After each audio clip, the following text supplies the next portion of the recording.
warahmatullahi wabarakatuh. Yang terhormat Bapak Irfan Rahmana selaku dosen pengampu mata kuliah Self Development Skill atau SDM. Perkenalkan, nama saya Maya Fitriani dengan NIM 304020455. Mata kuliah yang saya ambil yaitu Self Development Skill, jurusan S1 Manajemen Pemasaran. Baik, pada kesempatan kali ini saya ingin mempresentasikan mengenai materi pengembangan diri. Apa itu pengembangan diri? Suatu usaha yang perlu dilaksanakan untuk tercapainya suatu peningkatan mutu diri sendiri. Jika menurut I. Nyoman Surna, pengembangan diri bukanlah suatu ilmu pengetahuan, bukan pula cabang disiplin ilmu tertentu, melainkan lebih sesuai apabila dikatakan suatu pendekatan humanis yang membantu setiap individu agar menyadari keberadaan dirinya secara utuh dan selanjutnya berupaya mengoptimalkannya sehingga tercapai kemandirian yang terwujud dalam aktualisasi diri yang bermakna. Jika menurut Sun Tzu, yaitu diartikan dalam bahasa Inggrisnya, if you know yourself and know the enemy, you need not fear the result of 100 battles. Artinya, jika Anda mengenal diri Anda dan Anda mengenal musuh Anda tidak perlu takut dengan hasil dari 100 pertempuran yang akan terjadi. Baik, kemudian di slide selanjutnya ada tipe dan jenis kepribadian. Menurut Hippocrates, untuk tipe dan jenis kepribadian ada 4, yaitu sanguitis, koleris, melankolis, dan phlegmatis. Untuk sanguitis sendiri memiliki ciri-ciri yaitu energik, ramah, memberikan kesan cerita dalam kondisi apapun, dan suka memotivasi orang lain. Tipe sanguitis juga biasanya akan memulai pembicaraan, bersifat optimis, dan dapat dengan mudah berteman dengan siapapun. Memiliki kecenderungan untuk mencari perhatian, kasih sayang, dukungan, dan pengakuan dari orang-orang di sekitar mereka. Biasanya memiliki pola yang tidak teratur dalam menjalankan aktivitas, emosional, dan sangat sensitif terhadap apa yang orang lain pikirkan tentang diri mereka. Kemudian ada koleris, yaitu dengan ciri-ciri koleris ini memiliki sifat yang tegas, sikapnya tegas, berorientasi pada tujuan, dan dapat mengatur sebuah tindakan dengan cepat. Menyukai tantangan dan dapat dengan mudah menyelesaikan tugas yang sulit sekalipun. Kedisiplinan dan kemampuan mereka untuk tetap fokus terhadap suatu hal membuat dirinya berpotensi menjadi seorang pemimpin yang baik. Kemudian untuk kepribadian koleris cenderung mencari kesetiaan dan penghargaan dari orang lain atas kemampuan dirinya. Jadi perlu pengakuan dari orang lain tentang kemampuan dirinya nih. Kemudian untuk koleris biasanya menjadi workaholic, keras kepala, dan tidak peka terhadap perasaan orang lain. Kemudian ada melankolis. Ciri dari melankolis sendiri yaitu pendiam, pemikir, dan perfeksionis. Sikap perfeksionisnya membuat sang anak mampu menyelesaikan tugas secara sistematis dan tepat waktu. Mereka juga biasanya membutuhkan ruang atau kesunyian untuk memikirkan sesuatu sebelum mereka bertindak, menulis, atau membicarakan apa yang ada di dalam pikirannya. Kemudian untuk melankolis sendiri yaitu cenderung membutuhkan kepekaan dan dukungan dari orang lain. Mereka mudah untuk pesimis, kritis, dan sering kecewa jika hasilnya tidak sesuai dengan usaha yang telah mereka lakukan. Kemudian ada phlegmatis, yaitu memiliki pembawaan yang selalu merasa cukup terhadap apa yang dimiliki. Sederhana, mencari kedamaian dengan lebih banyak diam, setia, serta selalu berusaha menghormati keluarga mereka dan membantu orang yang membutuhkan pertolongan. Kemudian untuk ciri pragmatis, cenderung menghindari masalah yang dapat membebankan diri mereka, tetapi mereka dapat menyelesaikan tugas di bawah tekanan. Kemudian pragmatis, tidak mudah bergaul walaupun sesungguhnya mereka menyukai berada di tempat yang orang yang banyak, terlihat lebih lamban, namun hal tersebut bukan karena mereka tidak sepintar dan setangkas orang lain, melainkan namun ini justru karena mereka memiliki penguasaan diri yang baik dan awas terhadap lingkungan sekitarnya. Tidak menyukai resiko dan tantangan, mereka juga membutuhkan waktu untuk menyesuaikan diri terhadap suatu perubahan. Next, kemudian untuk ciri dan tipe kepribadian menurut untuk tipe dan kepribadian menurut Florence Littauer dibagi menjadi 3. Untuk yang pertama yaitu tipe dan kepribadian campuran alami.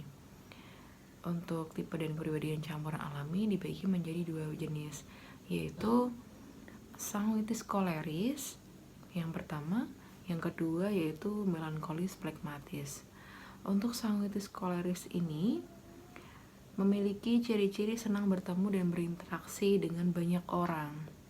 Namun sebaliknya, jika melankolis pragmatis, yaitu orang dengan kepribadian yang merasa nyaman berinteraksi dengan sedikit orang saja. Kemudian untuk yang kedua ada campuran pelengkap, yaitu dibagi menjadi koleris dan melankolis. Kemudian ada sanguinis pragmatis. Orang dengan kepribadian koleris dan melankolis ini mementingkan pekerjaannya dibanding sahabatnya. Sebaliknya, orang dengan kepribadian pragmatis dan sanguinis cenderung mementingkan sahabat daripada pekerjaannya.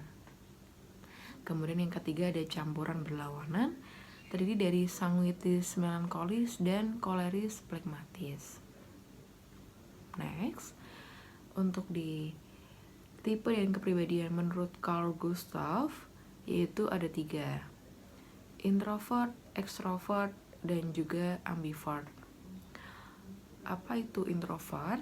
Introvert itu memiliki ciri-ciri pendiam dan suka menyendiri, tidak suka pembicaraan ringan, merasa tidak nyaman dengan keramaian, lebih nyaman dengan sedikit orang, kemudian mengamati keadaan sekitar dengan sangat cermat, banyak berpikir sebelum berbicara.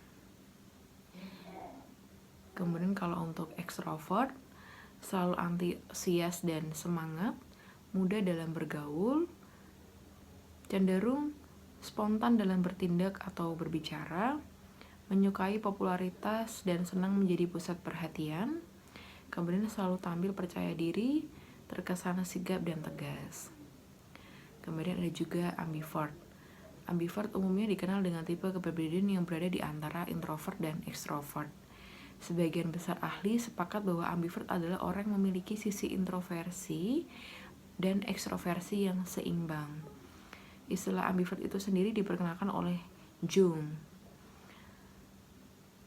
Untuk ciri-ciri ambivert. Baik, kemudian untuk ciri-ciri ambivert yaitu senang berkumpul dengan teman-teman, namun tetap memiliki waktu sendiri untuk mereka. Kemudian mereka cenderung menjadi pendengar dan komunikator yang baik, mampu memilih kapan waktunya untuk berbicara dan kapan waktunya untuk mendengar. Kemudian mampu beradaptasi dengan baik, mampu menilai situasi dan bisa mengambil keputusan sesuai dengan situasi tersebut. Kemudian untuk zona nyaman ambivert ini cukup terbatas. Meski tidak memiliki masalah ketika bersosialisasi, ambivert membutuhkan waktu untuk menyesuaikan diri. Kemudian ambivert ini tidak memiliki masalah dan sifat kepribadian untuk semua jenis kehidupan profesional. Kemudian selanjutnya yaitu tipe dan kepribadian menurut John L. Holland, yaitu ada 6. Untuk yang pertama, sosial. Sosial ini tipe di mana bersifat sosial, kemudian bertanggung jawab, kemudian kewanitaan, kemanusiaan, keagamaan, membutuhkan perhatian, memiliki kecakapan verbal, dan hubungan antar pribadi, menghindari pemecahan masalah secara intelektual, aktivitas fisik, kegiatan-kegiatan yang sangat teratur rapi, serta menyukai pemecahan masalah melalui perasaan dan pemanfaatan hubungan antar pribadi.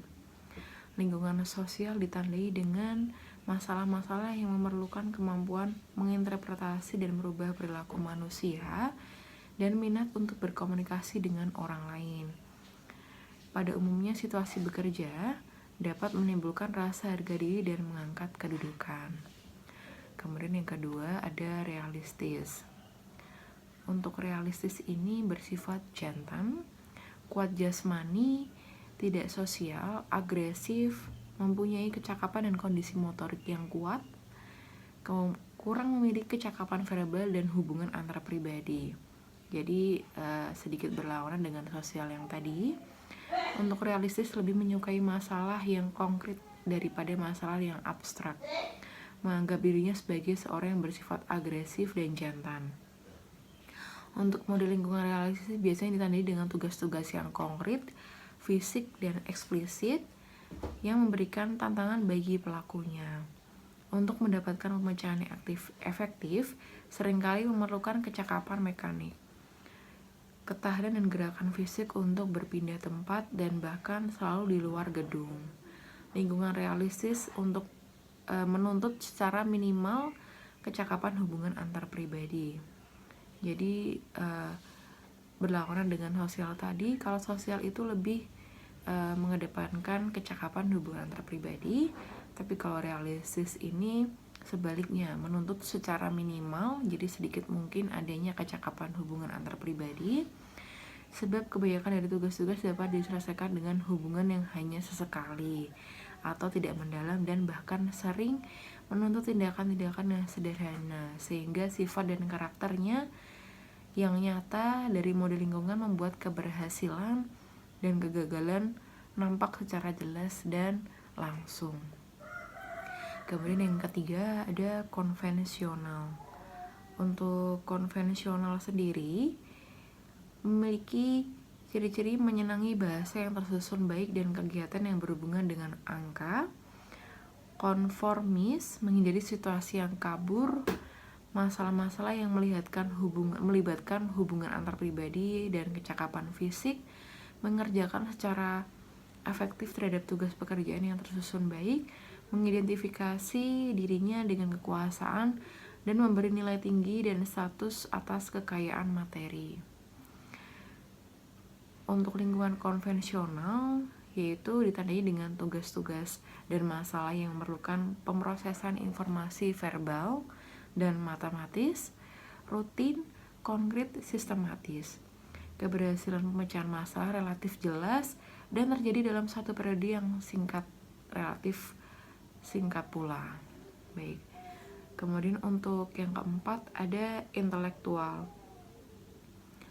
Untuk tipe intelektual yaitu berorientasi pada tugas, tidak atau kurang sosial, lebih menyukai dan memikirkan terlebih dahulu daripada langsung bertindak terhadap pemecahan masalah yang dihadapi.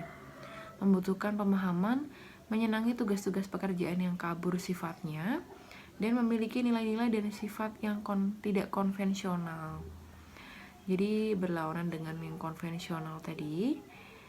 Kemudian untuk lingkungan intelektual sendiri ditandai dengan tugas-tugas yang memerlukan kemampuan yang abstrak dan kreatif, bukan tergantung pada kemampuan dan pengamatan pribadinya.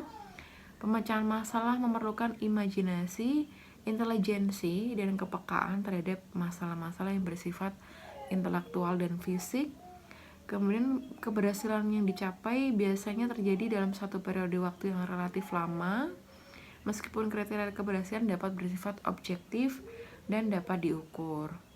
Masalah terhadap lingkungan ini berbeda dengan tingkat kesukarannya.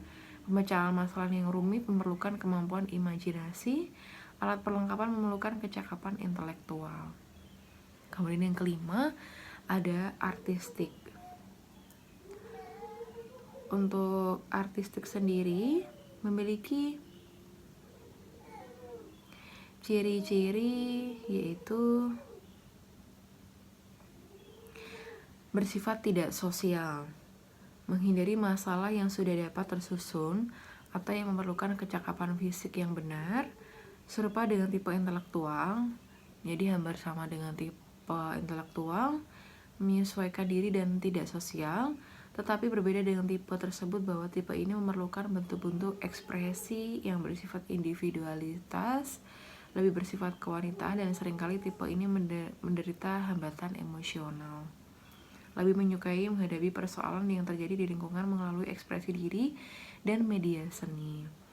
Untuk lingkungan artistik sendiri ditandai dengan tugas-tugas dan masalah yang memerlukan interpretasi atau kreasi. Bentuk-bentuk dari artistik melalui cita rasa perasaan dan imajinasi. Lingkungan artistik memerlukan kemampuan atau mengarahkan semua pengetahuan individu, intuisi dan kondisi emosinya dalam pemecahan masalah. Kemudian jadi ini berbeda dengan realistis juga. Kemudian intelektual dan konvensional yang sering kurang menuntut penggunaan sumber potensi pribadi seseorang. Jadi kalau artistik ini lebih menuntut kepada penggunaan semua sumber potensi pribadi seseorang. Kemudian ada wirausaha. Untuk tipe dan kepribadian wirausaha ini memiliki kecakapan lisan untuk berjualan, menguasai dan mengiring ke suatu tujuan atau arah, menganggap dirinya sendiri sebagai orang yang kuat, jantan, menghindari dari penggunaan bahasa yang terumus dengan baik, atau situasi pekerjaan yang memerlukan kegiatan intelektual dan jangka waktu yang lama, mudah menyesuaikan diri, berbeda dengan tipe konvensional. Kemudian untuk tipe lingkungan dari usaha ini ditandai dengan tugas-tugas yang mengutamakan kemampuan verbal yang digunakan untuk mengarahkan atau mempengaruhi orang lain. Kemudian yang terakhir ada tipe dan kepribadian menurut Enneagram. Kemudian selanjutnya ada tipe dan kepribadian menurut Enneagram, yaitu ada 9. Yang pertama reformer. Reformer yaitu selalu ingin mengubah dunia. Tipe kepribadian ini selalu punya keinginan untuk memperbaiki dunia dengan berbagai cara. Pribadi yang rela berkorban dan mau meninggalkan zona nyaman untuk mengerjakan hal yang luar biasa. Kemudian untuk rela meninggalkan keluarga untuk menjadi seorang pengacara sukses atau pengusaha sukses yang mendukung perubahan sosial tanpa kekerasan. Menggunakan keyakinan untuk mengontrol dan mengarahkan diri sendiri, termasuk juga mengambil tindakan. Jadi untuk tipe reformer ini tipe yang sangat terkontrol, bahkan cenderung kaku. Tipe kepribadian ini perlu bersikap lebih rileks dan bersantai sejenak, serta jangan berpikir kalau dunia hanya bergantung padanya saja. Kemudian untuk tipe reformer ini mempunyai kemampuan mengajari orang lain. Kemudian perlu menyadari bahwa tidak semua orang bisa langsung berubah setelah mendengar masukan dari dirinya. Kemudian yang kedua ada lover, giver, atau helper, yaitu tidak ragu memberi bantuan. Orang dengan tipe kepribadian ini merupakan tipe yang paling tulus membantu orang lain, bahkan membantu diri sendiri. Cinta, perhatian, serta hal baik yang dilakukan membuat diri terasa lebih bermakna. Dalam menjalani hubungan, helper lebih mengutamakan perasaan karena menurutnya bisa membantu diri mereka lebih baik dalam kehidupan. Orang-orang tertarik dengan tipe helper karena mampu memberikan kehangatan dalam hatinya, membuat orang lain merasa lebih hidup berkat apresiasi dan perhatian yang diberikan oleh helper. Kemudian untuk tipe helper ini sosok yang menerima orang lain apa adanya, mau belajar memahami serta bersedia untuk turun tangan mengatasi masalah. Helper juga membantu hati setiap orang dengan cara membuka diri terlebih dahulu. Namun sebaiknya pahami dulu sebelum menawarkan bantuan untuk ke orang lain. Jadi sebagai helper sebaiknya memahami dulu motif yang dia punya sebelum menawarkan bantuan ke orang lain. Kemudian yang ketiga ada achiever, yaitu mampu meraih banyak hal yang luar biasa. Achiever ini dikenal sebagai peraih banyak hal yang luar biasa. Tanpa disadari bahwa achiever ini mengembangkan diri bisa membuatnya merasa lebih baik, apalagi saat tindakannya bisa bermanfaat untuk orang lain.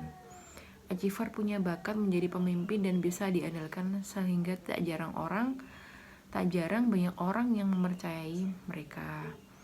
Achiever mempunyai tipe yang paling sukses dibanding tipe lainnya, serta mampu mengembangkan talenta dan kapasitas yang ada.